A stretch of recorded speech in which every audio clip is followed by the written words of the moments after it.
At long last, the F-35 and F-22 might talk to each other. The U.S. Air Force will try to get an F-22 and an F-35 to talk to each other. Part of a broader effort to link all of its manned and unmanned aircraft, Air Force and military officials announced on Thursday. The service is also testing a new dashboard to help commanders and operators share a picture of the battlefield that shows all ground, air, sea, and even cyber assets. It's part of the Pentagon's vision to digitally link operations in every warfighting domain, including every ship, aircraft, vehicle, and service member in the Army, Navy, Marines, and Air Force, a concept that service chiefs first began discussing publicly in 2017. There are multiple challenges to realizing that vision. A big one is that many of the military's expensive jets and other platforms weren't designed for that sort of digital integration. Hence the test to connect an F-22 and an F-35 over a digital gateway, essentially, software that translates between the plane's different communications protocols and radio frequencies. The F-35 is better technology but with a different set of communication standards. So that's both physics, like frequency, and software, and radio, and what's behind that antenna. Part of the challenge is figuring out what precisely an F-22 and F-35 should say to each other, and what pilots and their commanders should do with that information. It's not just a semantic quandary. The multi-role F-35 was designed to integrate lots of data from various other sensors and drones across the battlefield. The F-22, designed primarily for air dominance, was not. Each pilot's view of the battlefield and everything in it is very different.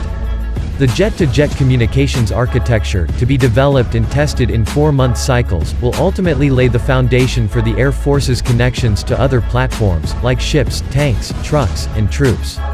We're going to extend that to our sister services so that that information can be shared with troops on the ground, said Dunlap.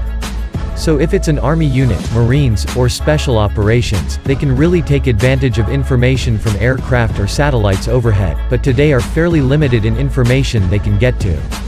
This change in connectivity will require new tactics, techniques, and concepts of operations. So far, the service's efforts to meet that need deserve a B grade, Air Force Brigadier General David Kumashiro said at the Outlook 2020 conference.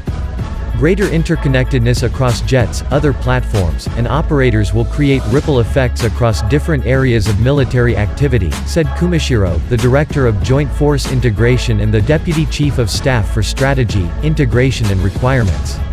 For instance, future Combined Air Operations Centers, or CAOCs, won't be as limited to a specific geographic location. Instead, a lot more people would be participating in CAOC activities from around the world. That would allow commanders to bring in different specialists or experts to figure out the best course of action. Next month, the Air Force will create Omni One, a dashboard that will present an integrated picture of various U.S. military assets, like jets, tanks, and ships. It's the sort of thing that civilians are used to when they use apps like Waze or Flight Aware, but that doesn't exist in the military for most operators, particularly those in very hard-to-reach places. Omni One is meant to provide the same picture that commanders have at the highest levels down to every operator that needs that view. You can see a picture, you can click on a ship and where it's been, where it's traveling, what's on the ship, Dunlap said. That's the kind of thing that we're used to and is readily available, and we need to be able to get that to our warfighters in a way that's accessible. Having to go behind 8 closed doors to go get that is a difficult sort of thing if you want to bring people together.